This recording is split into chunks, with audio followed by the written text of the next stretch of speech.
বাবাকে লেখা এক বেকার ছেলের চিঠি। বাবা, সালাম নিও। কেমন আছো?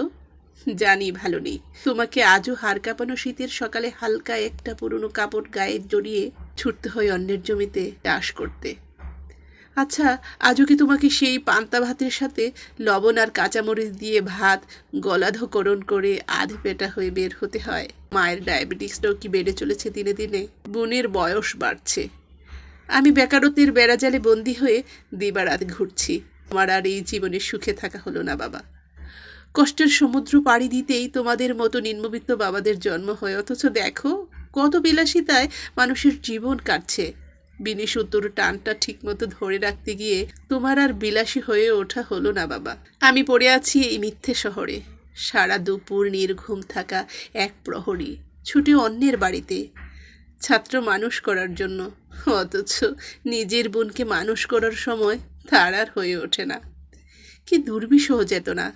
আচ্ছা, তুমি কি এখনো মাথার ব্যথায় রাতে এপাশ ওপাশ করো? আমাদের মাটির ঘরে কি এখনো টালির ভাঙা অংশ থেকে পানি পড়ে?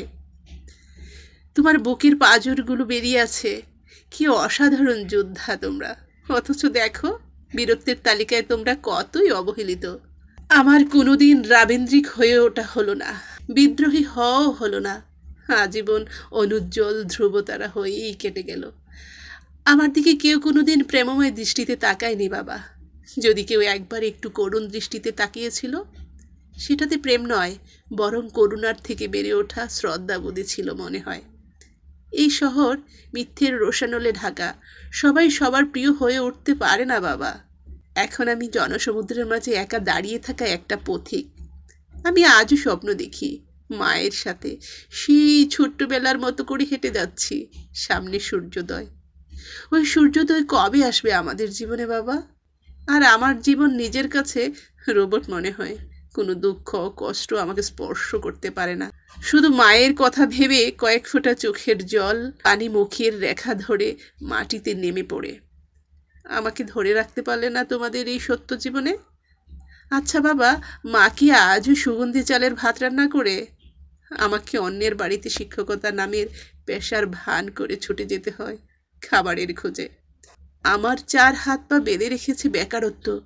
ইউনিভার্সিটির জীবন শেষ হলো না, কিন্তু আমি এত তাড়াতাড়ি বেকারত্বের শিকলে বন্দি হয়ে গেলাম কি করে? খুব কষ্টে মায়ের চশমাটা কিনে রেখেছি বাবা, পাঠিয়ে দেব। আমি ছুটছি রাত দিন, তোমার সামনে আসার সাহস আজও হয়নি বাবা। আসলে মধ্যবিত্তদের পরিবার দেখতে গেলে ছাত্র জীবন নষ্ট হয়, আর ছাত্র জীবন দেখতে গেলে পরিবার ভেসে যায়। নিম্নবিত্তদের কোনো কিছু শুরু হওয়ার আগেই সব কিছু ভেসে যায় বাবা। ভালো থাকার চেষ্টা করো বাবা, আমার জন্য দোয়া রেখো। দেখা হবে সূর্যোদয়ে।